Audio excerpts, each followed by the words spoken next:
So this next story I have for you takes the cake on the most crazy charismatic story I've ever heard before. When I was in college, I went to this Bible study that we would go to. We would sit there for 45 minutes straight, speak in tongues, pray for random things we would think of, and then we would talk about stuff afterwards.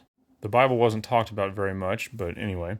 So this lady that led the whole thing, she had some of the craziest stories I have ever heard of.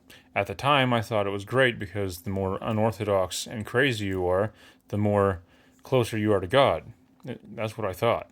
So, this one story, she said she would have to quit reading the Bible, quit praising God, and quit praying for 3 days ahead of time when she was going to fly on a plane, because if she didn't, the glory of God on her, the presence of God on her, would set off the metal detectors.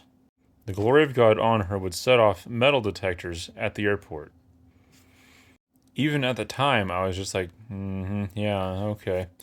But it was her personal revelation from God. Why should we doubt her? Everyone else at the church believed what she was saying. How do we know that God's glory doesn't set off metal detectors? And she also said that she flew in a plane with her husband. They flew the plane because there was something wrong with the pilot.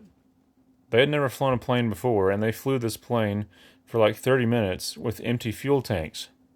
Which, yes, that is possible, and I might believe that if I heard it from anyone else who had not said that the glory of God sets off metal detectors. You lose a little bit of credibility with me when you say stuff like that.